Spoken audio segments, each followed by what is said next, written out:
안녕하세요. 베타시토스테롤이라는 성분에 대해서 말씀드릴 텐데요. 이것은 이제 식물성 성분인데 콜레스테롤과 유사한 구조를 가지고 있어요. 그러니까 식물에서 유래하는 어떤 스테롤이라는 구조를 가진 성분인데 콜레스테롤과 같은 구조를 가지고 있는 거죠. 그래서 이 피토스테롤, 식물성 스테롤은 쌀겨, 밀, 배아, 옥수수 기름, 대두미, 땅콩과 같은 식품에서 찾을 수가 있습니다. 어, 그래서 이 베타시토스테롤이라는 게 무엇에 사용되는가 하면요. 사실 이 베타시토스테롤이 인사돌의 성분이기는 해요. 근데 여기서는 이제 콜레스테롤과 관련된 얘기를 합니다.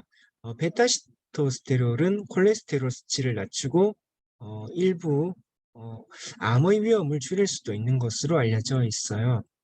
그리고 콜레스테롤 관련해서 LDL 수치, 그러니까 나쁜 콜레스테롤은 낮추는데 HDL 수치, 좋은 콜레스테롤 수치를 높이지는 않습니다.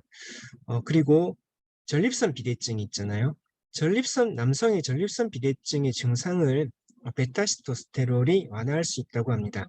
그런데 이제 증상을 개선시키는 거지 커져버린 전립선 자체의 크기를 줄이는 건 아니라고 해요. 그리고 미국 비뇨기과학회의 증상지수를 이용해서 측정했을 때 베타시토스테롤을 복용한 남성이 그렇지 않은, 그러니까 가짜 약을 복용한 남성보다 소변의 혈류 및 소변의 흐름 속도가 더 좋았다고 합니다. 그래서 연구에 따르면 베타시토스테롤을 포함한 식물성 스테롤이 콜레스테롤 수치도 감소시킬 수가 있고 또 전립선 비대증에도 도움이 된다는 것이죠. 근데 이 베타시토스테롤이라는 게 안전한가 하면 일부 이제 남성에게 위장과 소화에 문제가 있을 수 있다는 얘기가 있고요. 그리고 이거는 이제 건강기능식품 전체에 관련된 거지만 건강보조식품을 이제 치료를 하고 있는 것을 대신할 수는 없는 겁니다. 어디까지나 보조적인 거죠. 콜레스테롤로 한정한다고 해도 치료제도 필요하고 운동도 하고 식습관이 굉장히 중요하죠. 탄수화물 또 적게 섭취하시고 고지방 식이도 적게 섭취를 하셔야 되는 거죠. 그리고 어린이 및 임신 중이거나 모유 수유 중인 여성은 복용하지 않는 게 좋습니다. 또 주의해야 될 질환으로 희귀 유전성 지방 축적 질환인 시토스테롤 혈증이라는 게 있어요.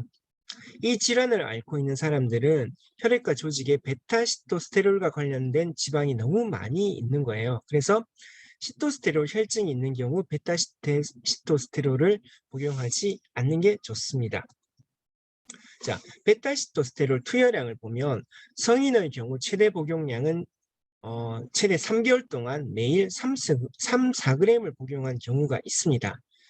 보통은 이제 콜레스테롤에 대해서 1일 800mg 이상의 용량을 식사 전에 나누어서 복용하도록 하고요. 또 한 연구에 따르면 2g의 피토스테롤을 섭취하면 LDL 콜레스테롤을 80%까지 낮출 수 있다는 연구도 있습니다. 그리고 남성의 전립선 비대증에 대해서는 전립선 비대증 환자의 배뇨를 촉진하기 위해 최대 18개월 동안 매일 60에서 130mg 정도의 낮은 용량으로 사용했을 때 어느 정도 효과를 보더라는 결과가 있습니다. 자, 오늘은 여기까지 하겠습니다. 구독, 좋아요, 알림 설정 부탁드립니다. 감사합니다.